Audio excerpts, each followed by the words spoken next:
I was at the Phoenix and at the Haymarket quite a long time. Excellent. Used to sneak down to Hynard Hughes, I remember, and buy wine when I wasn't propping up the bar at the Yates's Wine Lodge. But I did several shows at the Phoenix.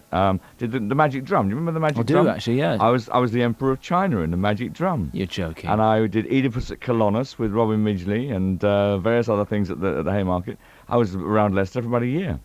Not many people who watch you on the television will actually realise you were an actor, though, will they? It's funny. I just thought, of course everyone will know I was an actor. They don't. The whole world of wine drinkers is very much a young, modern, sort of rather brash world of first-generation people interested in it. The old-timers might know I was an actor, and they probably wish I still were an actor to get me off their backs in the wine world. And I just, luckily, leapt off one train onto another one at the right moment.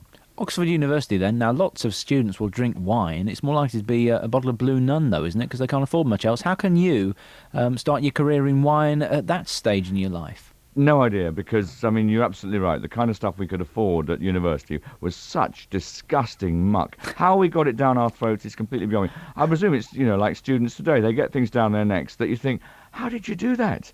And you just have to say, hang on, I did it when I was a student, so that's why you do it. The cheapest stuff around, you hold your nose, put your head back and pour it down your throat. But learning about wine at university, luckily, there was two wine societies, which just cost a couple of quid a term, and it meant you got 8 wine tastings. And so I just thought, this is, if nothing else, it is the cheapest way to get 8 parties out of this place. 50 pence a go for 8 wine tastings. And so I joined that, thinking, the kind of things you always think when you go up to university with no money but high ideas. I thought it'd make me sort of socially, adept and attractive to women and all these kind of things that one frets about. And I joined this thing just really to try and give myself a few airs and graces. To my amazement, I discovered that I loved the wines, I loved the flavours, and I can still remember them. Even now, I can still remember the flavours of my very first wine tasting at university. In 1984, I mentioned that you were already in the West End there, but after leaving university, you began your career in acting, still enjoying wine along the way. But when exactly did you come to Leicester? Because Robin Midgley was here in the 70s, I think, Yeah, that was it? 70s, late 70s, sort of 76, 77, that kind of period. And that's when it was quite difficult to get decent wine. Fun enough, Hynard Hughes, you know Hynard Hughes, a funny little company, it may still be going in the centre of town. It was really nice. It was one of those little independent shops which always had a rather interesting range of wines at the sort of about around the £1 mark. Did your taste in wine at all reflect your acting career? Did you have an Oriental bottle by the dressing room in the show at the Phoenix Arts? Did you try a bit of Argentinian wine when you were playing Perron? I was a Hoskins man when I was at the Phoenix. We used to have barrels of Hoskins up in the back there, and old what's-his-name Hoskins used to turn up sometimes to turn the barrels for us. But funny enough, the old Perron thing, Argentine wine now, is absolutely superb. But when I was doing Perron in Argentina, the stuff was, there were a couple of bottles of terrible old stuff we used to get here every year. It was frightful. Now, your writing began fairly early on. Was there a crossover period when you were actually appearing in the West End and writing a few articles at the same time? Yeah, there's this amazing thing called the English Wine Tasting Team, which is another wonderful actor's scam.